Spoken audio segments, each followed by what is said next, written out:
Assalamualaikum warahmatullahi wabarakatuh. Alhamdulillahirabbil alamin. Summassalatu wassalamu ala Rasulillah wa ala alihi washabihi ajmain. Amma ba'du. Selamat bertemu lagi teman-teman mata kuliah pengantar ilmu kalam semester 2 kelas PGMI. Insyaallah pada hari ini kita bertemu lagi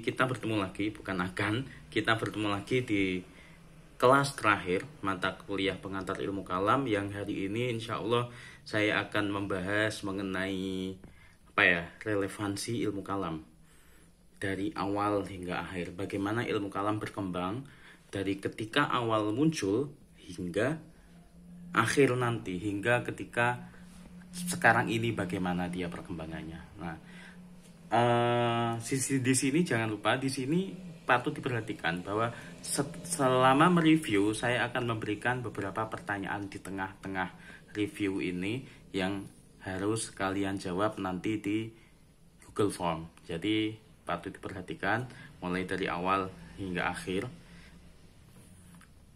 Pertama saya akan menjelaskan tentang bagaimana ilmu kalam itu ada, bagaimana ilmu kalam ini muncul, dan bagaimana ilmu kalam ini dianggap penting.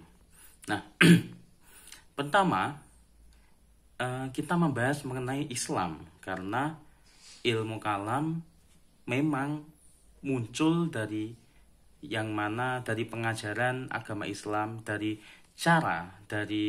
Rasulullah yang mengajak kita semua untuk mendalami Islam secara lebih dalam.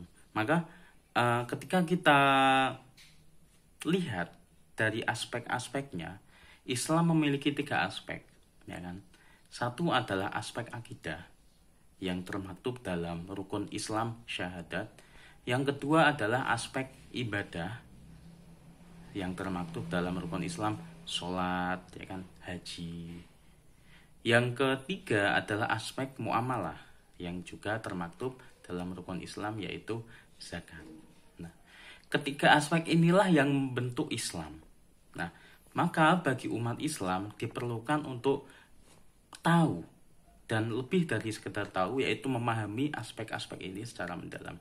Nah, ilmu kalam yang kita sebut juga sebagai ilmu akidah atau disebut juga sebagai ilmu usuluddin ini menempati aspek pertama, yaitu aspek akidah. Nah, inilah pentingnya ilmu kalam sebagai salah satu ilmu dalam studi Islam, yang mana kalam mempelajari aspek paling penting bagi umat Islam, yaitu aspek akidah. Karena aspek akidah adalah awwalu wajibun alal mukallafi ma'rifatullahi bil istita'. Aspek akidah adalah aspek yang paling pertama wajib diketahui oleh umat Islam yang telah mukallaf, yaitu mengetahui ma'rifatullahi bistita'in, mengetahui Allah, mengetahui eksistensi Tuhan, mengetahui Tuhan baik itu dari segi apapun, dengan kadar akal kita masing-masing, kadar akal atau kadar hati kita masing-masing. Nah, maka ilmu kalam menjadi penting bagi semua orang Islam yang ingin memantapkan keimanan mereka. Karena tanpa iman, tanpa ketetapan hati, tanpa pengetahuan akan Tuhan, keislaman manusia, keislaman orang yang mengaku Islam sendiri patut diragukan. Nah, maka lalu bagaimana caranya mengetahui Tuhan? Ya, bagaimana caranya ma'rifatullah? Secara ringkas Allah menjelaskan dalam Al-Quran, dalam surat yang selalu kita baca setiap hari, yaitu surat Al-Ikhlas. Qul huwallahu ahad, Allahus somad, lam yalid wa lam yulad wa lam yakul lahu kufuwan ahad. Nah, ini cara yang paling ringkas yang dikasih tahu Allah kepada manusia, kepada umat Islam khususnya, bagaimana cara mengetahui Allah. Nah, walaupun cuma terdiri dari 5 ayat ringkas, tetapi makna intisari dari 5 ayat ini tidak akan habis ketika kita kaji seumur hidup. Karena ayat ini begitu dalam artinya, jadi manusia hanya diwajibkan semampu akalnya untuk memahami akidah tersebut. Qul huwallahu ahad. Allah itu Maha Esa, ya kan? Bagaimana esa yang dimaksud? Esa di sini. Apakah itu Maha Satu, tidak ada duanya, tidak ada tiganya, atau bagaimana? Nah, misalnya ketika kita menganggap Allah itu hanya satu, maka satu adalah angka. Maka Allah ini dapat dihitung karena memiliki hitungan, yaitu satu. Maka ahad tidak bisa dimaknai satu. Ahad hanya bisa dimaknai esa, yaitu Allah itu tidak ada duanya. Allah itu tidak dapat dihitung dengan angka. Ketika Allah itu satu, maka Allah itu bisa dua, bisa tiga, bisa empat, ya kan? Nah, masalah ini juga nanti bisa ditabrakkan ketika kita berhadapan dengan syubhat-syubhat haulal akidah, ditabrakkan dengan masalah iradah Allah, yaitu Allah Maha berkuasa.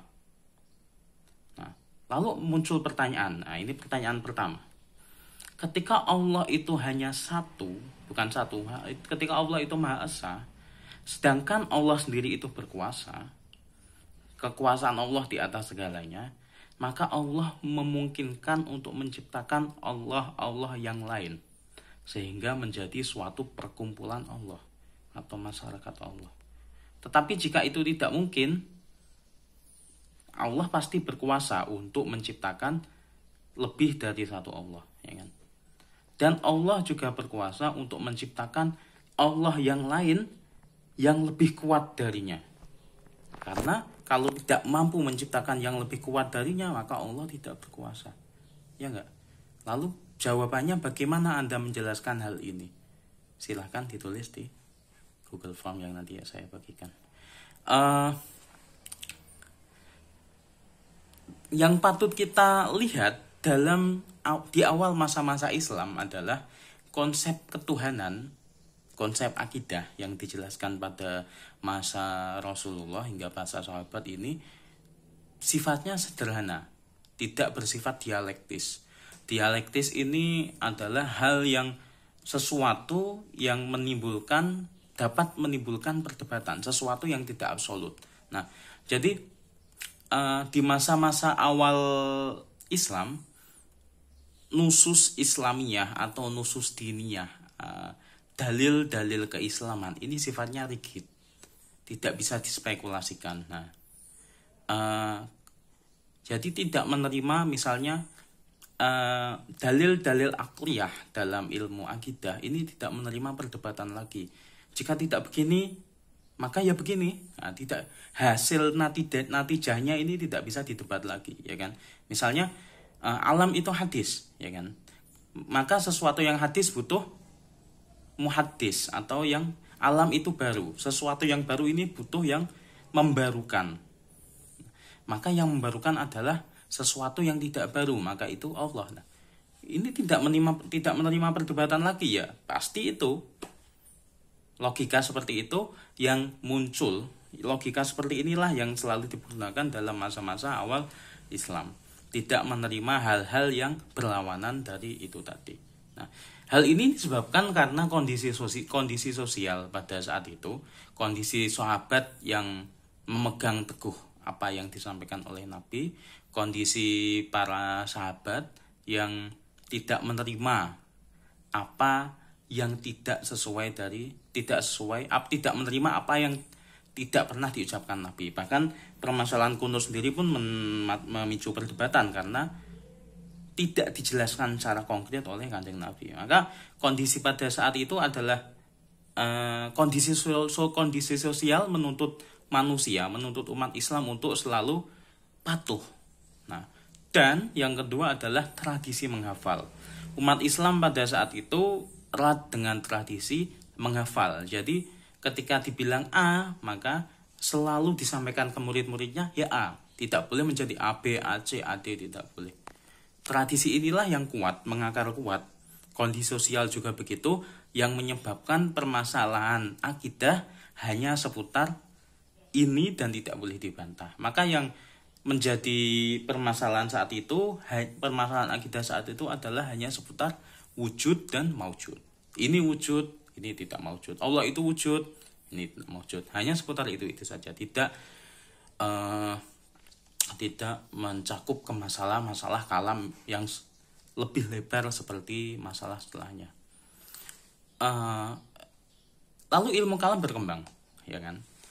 Titik perkembangannya adalah seperti yang kita tahu kemarin, ketika terjadi tahkim. Ketika terjadi tahkim di masa Khalifah Ali bin Abi Thalib. Nah, permasalahan kalam sebelumnya seputar Allah saja, seputar Allah wujud maujud. Nah, ketika terjadi masalah tahkim, lalu muncul permasalahan kalam baru, yaitu permasalahan siapa yang benar dan siapa yang salah. Permasalahan truth claim, permasalahan sayalah yang benar, Anda salah. Yang lain juga saya yang benar, Anda yang salah. Nah, karena perdebatan umat Islam mulai masuk ke masalah ini, maka akidah juga mulai dibawa ke masalah Anda benar, akidah Anda benar, akidah saya benar, akidah Anda salah. Nah, mulai permasalahan ini, maka berkembanglah ilmu kalam. Ilmu kalam mulai digunakan untuk tidak hanya sebatas mengetahui Tuhan itu wujud, tidak hanya sekadar digunakan untuk membuktikan bahwa Tuhan itu wujud dengan dalil absolut, dalil yang tidak bisa dibantah, tetapi melebar ke masalah akidah saya benar, akidah Anda salah. Nah, bukan masalah pembuktian absolut, tetapi masalah walaupun dia bisa jadi benar, tetapi dia bisa jadi salah juga kalau punya saya benar dan dia bertentangan dengan punya saya, ya kan? Nah, misalnya dulu punya dia benar, punya saya juga benar, tetapi karena sekarang punya dia bertentangan dengan punya saya, maka dia sekarang salah dan sayalah yang benar. Nah, permasalahannya menjadi seperti itu. Ilmu kalam menjadi lebar, tidak hanya masalah Tuhan, tetapi ke masalah neraka, surga, ke masalah perbuatan manusia, ke masalah sosial dan lain-lain. Nah, selain itu, permasalahan lain adalah permasalahan yang ditimbulkan oleh orang-orang Mu'tazilah dan juga orang-orang Jabariyah yang mulai menggagas liberalisasi pemikiran, bahwasanya manusia, konsep akidah yang berada di pemikiran manusia ini perlu diliberalisasikan, tidak hanya berkutat seputar masalah ketuhanan, tetapi harus dilebarkan lagi, harus diluaskan lagi menjadi berkutat masalah Tuhan, alam, dan manusia. Dan ini diinspirasi oleh filsafat Yunani, karena permasalahan filsafat adalah permasalahan 3 sumbu, yaitu sumbu Tuhan, sumbu alam, dan sumbu manusia. Dan ini dibawa oleh kelompok Mu'tazilah, oleh Wasil bin Atta ke masalah ilmu kalam. Pada akhirnya filsafat dan ilmu kalam bersatu. Maka dari itu, sebagaimana Imam Ghazali yang beralih dari filsafat ke kalam. Nah, selanjutnya orang Mu'tazilah mengawali permasalahan ilmu kalam di masa kedua ini dengan permasalahan bahwa Tuhan ini independen, bahwa eksistensi Tuhan ini mutlak, tidak dapat diiringi dengan eksistensi yang lain yang mengikuti eksistensi Tuhan. Nah, maka muncul konsep dari Jabariyah dan Mu'tazilah itu ta'tilus sifat, yaitu penegasian sifat Tuhan. Bahwasanya sifat Tuhan itu tidak ada, ya kan? Tidak seperti dalam Asy'ariyah. Sifat Tuhan ini tidak ada. Dan sifat Tuhan tidak memiliki eksistensinya sendiri.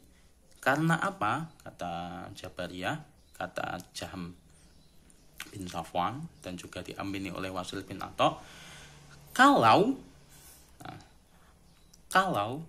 sifat Tuhan berdiri sendiri seperti dalam Asy'ariyah, Nah, maka sifat Tuhan memiliki eksistensinya sendiri. Tuhan, ya kan? Ada mukhalafatul hawadisi, ada irodah, ada kalam sama basor dan lain-lain. Ini memiliki eksistensinya sendiri, dan Tuhan berhubungan dengan sifat ini tadi, maka Tuhan menjalin garis perputaran dengan sifat ini tadi, maka sifat ini kedudukannya sama dengan Tuhan.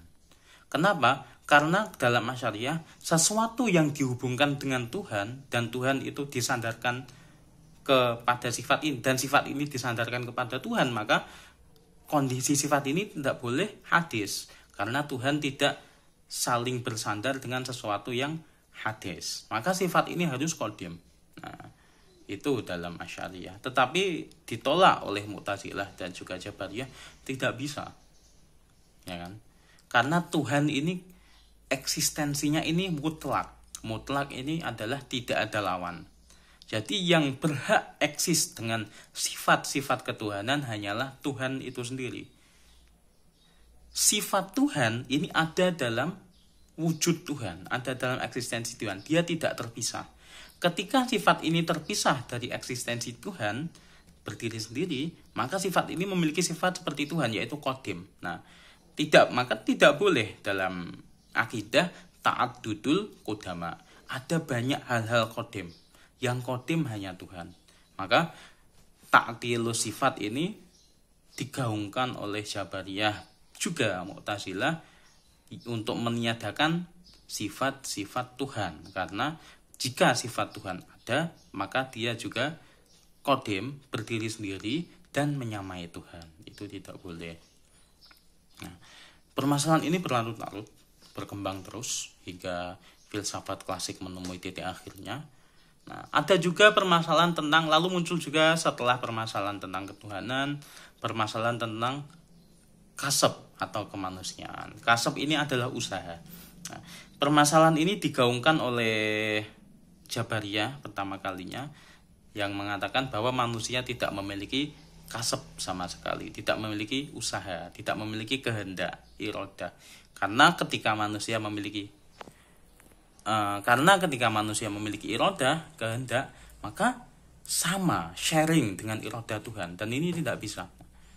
Manusia berserah diri dengan kehendak Tuhan. Semua apa yang dilakukan manusia adalah kehendak Tuhan. Nah, lalu muncul Qadariyah yang berkebalikan.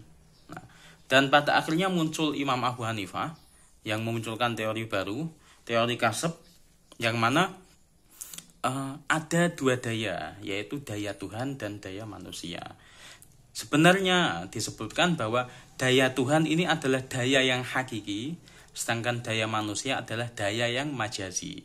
Daya Tuhan adalah daya yang hakiki mutlak, sedangkan daya manusia adalah daya yang penggambaran dari daya Tuhan saja. Nah, kalau oleh Mu'tazilah dijelaskan bahwa Tuhan memiliki daya, tetapi terbatas. Sebatas ketika Tuhan mulai menciptakan manusia. Jadi daya awal, daya permulaan itu adalah daya Tuhan. Sedangkan ketika daya Tuhan ini berhenti ketika manusia diciptakan dan manusia memiliki dayanya sendiri.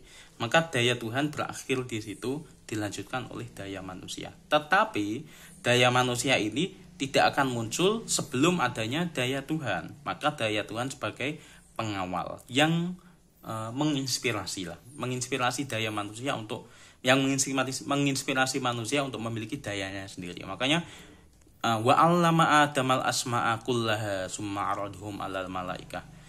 Yang menginisiasi nama-nama segala sesuatu yang ada di bumi ini Allah. Tetapi yang melanjutkan dan mengembangkan setelahnya adalah manusia, dan tidak ada campur tangan Tuhan di dalamnya. Nah, itu. Lalu muncul pertanyaan. Nah, pertanyaan kedua. Jika seorang manusia, ya kan? Jika seseorang manusia ini, jika semua perbuatan manusia ini diciptakan Tuhan, ya kan? Manusia mau berbuat baik, mau sholat, mau tidak sholat, mau mencuri, mau sedekah dan lain-lain, semuanya adalah kehendak Tuhan, ya kan? Mau membunuh, nah sekarang masalah membunuh. jika seseorang yang bernama A ini membunuh B. Nah, lalu karena dia membunuh B, maka dia akhirnya dibalas dong. Di akhirat masuk neraka karena dia telah membunuh orang muslim yang namanya B. Nah, lalu di manakah keadilan Tuhan? Karena yang mentakdirkan si A untuk membunuh B itu adalah Tuhan. Nah, manusia tidak bisa berbuat apa-apa, wong dia sudah ditakdirkan Tuhan untuk membunuh B. Lantas mengapa dia mendapat ganjaran neraka? Wong ini pun sudah takdir Tuhan. Lalu mengapa dia ditakdirkan masuk neraka? Nah, jawaban Anda bagaimana? Maka Abu Hanifah juga menyampaikan teori seperti ini. Loh, itu tadi ya, masalah membunuh tadi. Ketika kita hidup di masyarakat, ya kan? Ketika ada si A membunuh si B di masyarakat, di suatu masyarakat, lantas si A karena membunuh si B ini, si A dibenci masyarakat, ya kan? Dibenci orang-orang. Ini nih pelaku kriminal karena telah membunuh si B, ini harus dipenjara ini, gitu kan. Nah, lalu ketika manusia mengetahui pada dasarnya mengapa A membunuh B ini adalah perintah Allah, adalah takdir Allah, ya kan, sudah ditakdirkan A itu membunuh B, mengapa harus dibenci? Wong dia takdirnya membunuh B, ya harus legowo dong. Ya mau gimana pun dia tidak bisa menghindari takdirnya. Maka ketika di penjara mau disidang, loh, takdir saya ini sudah membunuh B, mengapa saya disidang? Yang disidang ya Tuhan lah, wong dia yang menjadikan saya membunuh B, ya enggak? Nah, lalu mengapa manusia dibenci ketika dia membunuh? Wong dia sudah ditakdirkan untuk membunuh. Nah, itu pertanyaan kedua. Nah, lalu itu seputar perkembangan ilmu kalam di periode kedua, dan perkembangan masalah kasab manusia ini berkembang terus hingga ke kalam modern, di mana Imam Muhammad Abduh dan juga Muhammad Iqbal dan lain-lain masih saja membahas masalah-masalah kasab ini, tetapi mulai dihubungkan ke masalah sosial. Maka kalam periode ketiga atau kalam sekarang ini mulai dianggap kalam harus menyesuaikan ke hal-hal yang berubah, ya kan? Karena an-nusus awal, yakni an-nusus minal Quran was sunnah wa ulamaul qudama, gitu kan. An-nusus mutahaniyah wal waqi' ghairu mutahaniyah. Bahwasanya doktrin pada masa lalu ini akan